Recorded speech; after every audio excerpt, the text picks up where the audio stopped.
Bueno, y en esta ocasión tengo la oportunidad de platicar con el senador Alejandro Armenta. Senador, qué gusto. Gracias, Carlos ¿Cómo Martín. estás? Bien, contento, regresando de Nueva York, de New Jersey, reuniones de trabajo. En mayo siempre es una fecha histórica y para nuestros paisanos en Estados Unidos ¿Es la más importante? Es más importante incluso que la independencia. Que la independencia. Estuve el 18 de septiembre allá, un desfile muy grande, muy amplio, también en Manhattan, y ahora, bueno, me tocó encabezar el desfile en Nueva York y hay un sentimiento, fíjate, de identidad muy fuerte con el presidente Andrés Manuel López Obrador. Lo percibí desde septiembre del año pasado y los días que he estado yendo. En Pasey están muy organizados ya para septiembre, para agosto, que van a ser también un desfile, y están también muy atentos a lo que sucede en México. Pero además son muy participativos. A mí ya me tocó en alguna ocasión estar con los grupos de migrantes poblanos allá en 5 de mayo y tienen el 5 de mayo a flor de piel y muy dispuestos a sumar, a aportar, a decidir, a todo lo que sigue. O sea, porque si bien viven allá, su familia está acá y no la sueltan y no sueltan la tierra. Y hoy, fíjate, hoy este programa especialmente lo ve mucha gente en Estados Unidos y me escriben de Estados Unidos y a través de la internet hoy están pendientes de lo que pasa en su casa, en su tierra, en su estado. Y entonces hoy más que nunca el vínculo tiene que ser muy estrecho. Sí, tiene que ser muy estrecho. Yo debo decirte que me encontré a muchos amigos de Piaxtla, de Huaquechula, de Izúcar, de Atlisco, de Acatlán, de Chiautla, de diferentes puntos. Me identifico con ellos. Yo nací en Izúcar de Matamoros, la Mixteca poblana tiene una gran cantidad de participación en Estados Unidos, en Nueva York, en New Jersey, y debo decirte que ya es la tercera generación que hay migrantes allá, y quienes llegaron hace 60, 70 años a hacer servicios en los hospitales, en las escuelas, en los restaurantes, en el campo, hoy son empresarios, ¿eh? Hoy hay una cámara de comercio en Chicago con poblanos, hay una cámara de comercio de poblanos en Los Ángeles, en Nueva York, en New Jersey, en Yonkers, en todos esos lugares yo he estado y están muy organizados. ¿Y qué piden para Puebla? Mira, ellos, para efectos de la autoridad allá, lo que piden es los certificados consulares y que el registro civil vaya, no por las actas de nacimiento, porque ahora ya están en papel a través del QR, sino a que vayan a hacer corrección de actas, que ya no son juicios, sino son trámites administrativos muy simples. Pero para ellos es muy importante, por ejemplo, quieren invertir en Puebla. Yo acabo de reunirme con organismos empresariales y estamos prácticamente armando un esquema de fideicomiso donde el gobierno del estado ponga una parte, los migrantes pongan otra parte y los empresarios poblanos pongan otra parte, fíjate, para el desarrollo de celdas solares de litio, que es un tema que les llama la atención y que puede ser una ventana de oportunidades. Es el futuro. Para el sector agropecuario, para las escuelas, para los hospitales, para tantos lugares que el litio tiene que servir como un espacio de competitividad porque va a disminuir los costos de producción.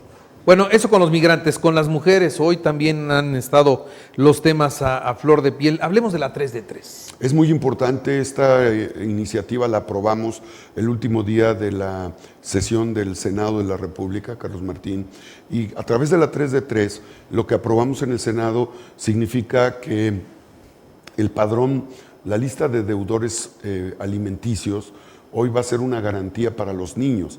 Las niñas, los niños en Puebla, en México, no tienen la culpa de los problemas que puedan haber entre sus padres. Por eso es importante esta reforma que hicimos a la ley, porque los hijos estarán blindados con respecto a la manutención, que es obligación o de la mamá o del papá.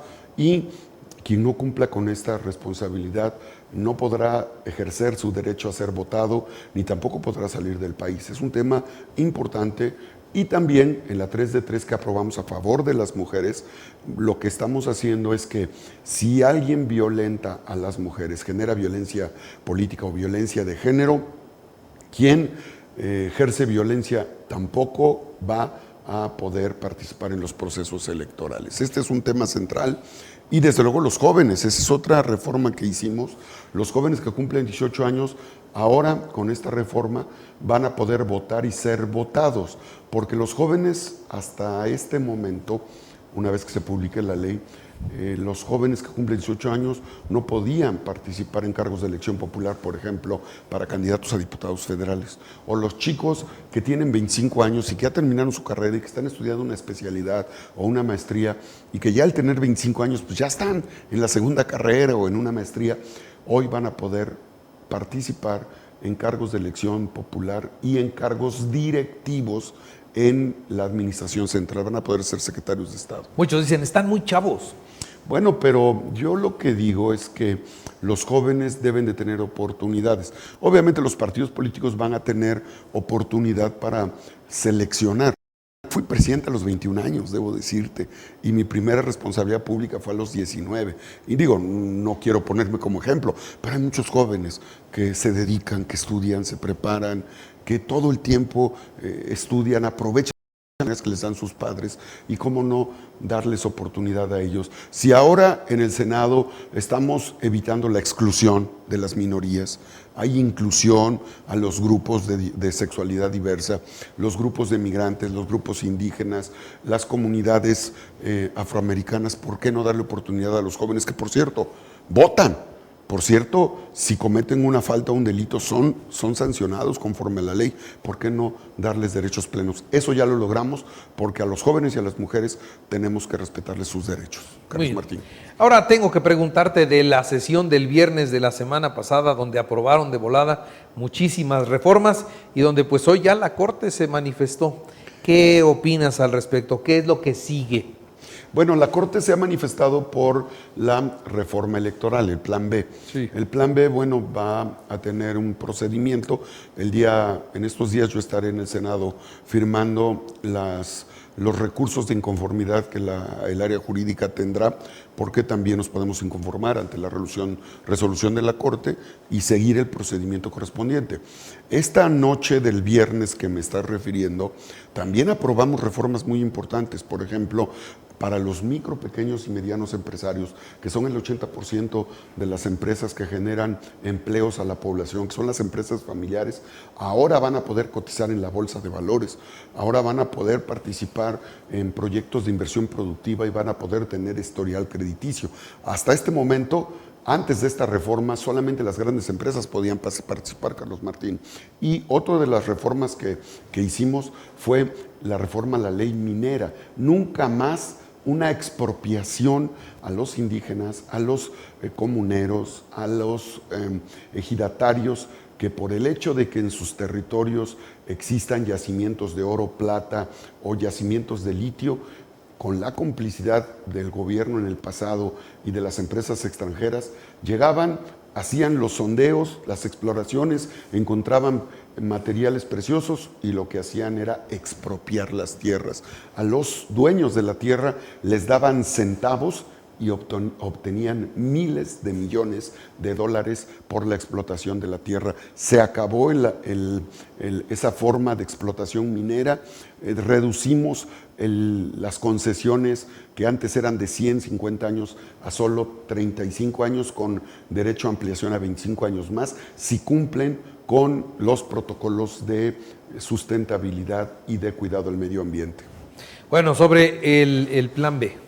Bueno, sobre el Plan B, Carlos Martín, vamos a estar atentos nosotros. La resolución de la Corte que fue en estos días deja sin efecto lo planteado por el presidente de la República en la iniciativa que presentó y que fue aprobada por diputados y por senadores. Nosotros vamos a estar muy pendientes porque sobre todo limitaba el hecho de que los órganos electorales podían sancionar indiscriminadamente en las precampañas y en las campañas. Desde luego, esto va a significar que los ciudadanos y los partidos políticos tengan mucho cuidado en la presentación de sus aplicación de recursos públicos y también a que tengan mucho cuidado quienes son aspirantes a cargos de elección popular, fundamentalmente, Mecho. El Plan C, dice el presidente, nos vemos en las urnas. Sí, el Plan C que el presidente ha planteado tiene que ver con la elección del 2024, donde de darse una mayoría morena, que es muy probable, a los aliados PT, PES, Verde, se podría hacer una reforma de fondo y una reforma fundamentalmente a la Constitución, porque la reforma electoral fue una reforma a la ley secundaria. Por eso es que la Corte hizo este tipo de modificaciones. ¿La Corte está jugando en contra o está pegada a derecho? Mira, yo insisto, la Corte es un poder subsecuente al poder electo que representa el Poder Ejecutivo y el Poder Legislativo. La Corte se está extralimitando. No puede limitar el derecho a legislar que tiene un poder electo. Sin embargo, nosotros respetamos la ley y respetamos las resoluciones de la Corte. Es importante que la Corte actúe con objetividad. Yo espero, porque hay resoluciones donde vamos a ver cuál es el papel de la Corte. Hay recursos que interpusieron empresas que se dedican a la producción de alimentos con altos contenidos de sodio, con altos contenidos de edulcorantes, y se han amparado varias empresas transnacionales y le están pidiendo a la Corte que tire la modificación a la ley de salud para eliminar los etiquetados de advertencia, que en el caso de México, al ser el primer país con obesidad infantil, al ser el primer país en obesidad en adultos mayores y al tener como causa de muerte la diabetes en el segundo lugar mundial, en México, en el segundo lugar, si la Corte falla a favor de las empresas extranjeras, yo ahí sí voy a hacer un señalamiento muy duro, porque ese sería un interés privado que implica ganancias para empresas extranjeras. Yo espero que la Corte analice con mucho cuidado cuáles son las resoluciones que va a tomar, tanto con las empresas privadas como con los organismos que se dedican a la venta de alimentos que están generando un daño, un deterioro a la salud de las y los mexicanos, sobre todo los niños y de los jóvenes. No se pueden anteponer los intereses de particulares y de transnacionales a los intereses de la nación. Sobre todo, yo creo que esa parte sería indiscutible, que la Corte tendría que estar a favor de la salud de los mexicanos. Yo entiendo que la parte política, bueno, la Corte puede extralimitarse y es un tema que podría hasta generarle opinión positiva por un segmento de la población, pero en el tema de la salud, yo espero que la Corte realmente no vaya a estar pensando que una ley de salud que protege a los niños tiene un fondo político y tome una decisión en contra de quien la emitió, que en este caso es el Senado de la República y el gobierno federal. Senador, las encuestas o los dedos, ¿qué vamos a ver en el 2004? Porque se van viendo los números de las encuestas y se van viendo también los cariños y los afectos. Sí, bueno, el presidente ha sido muy claro y qué bueno que me permites decir esto, porque se trata de decirle a las poblanas, a los poblanos, que no va a haber dedazo, no va a haber imposición. El presidente Andrés Manuel lo dice una y otra vez, lo ha dicho aquí en el desfile del 5 de mayo, en la mañanera que hubo, y el presidente ha sido enfático.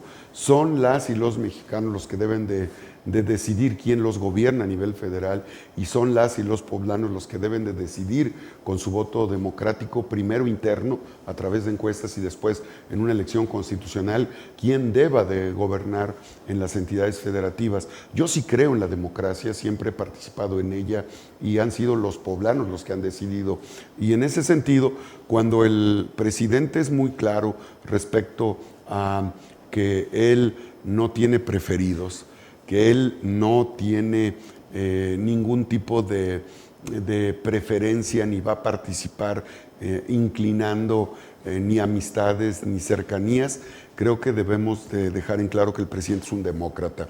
Lamentablemente, pues hay quienes por tomarse una foto, pues ya piensan que tomarse una foto significa tener el cariño de un personaje. No es así, pues yo me he tomado fotos con el presidente y no las presumo, he tenido reuniones con el presidente y no se trata de presumir esa amistad, o con el secretario de Gobernación, o con la jefa de gobierno, o con el canciller, o con el presidente de la Junta de Coordinación Política. Se trata de tener el reconocimiento y la aceptación de los poblanos o de los mexicanos para los casos de elección. Eso es lo más importante, tener la confianza de quienes votan y de quienes eligen. Así es la democracia. Y en ese sentido vamos a estar atentos a lo que suceda en el 24. Muy bien. Mensaje que le quieras dejar a los poblanos, señor senador Alejandro Armenta. Claro que sí, Carlos Martín, agradecerte a ti, a tu audiencia, manifestarles que a través de nuestras redes sociales en alejandroarmenta.com tenemos información muy importante sobre las tareas que hacemos en el Senado, a favor de las mujeres, a favor de los jóvenes,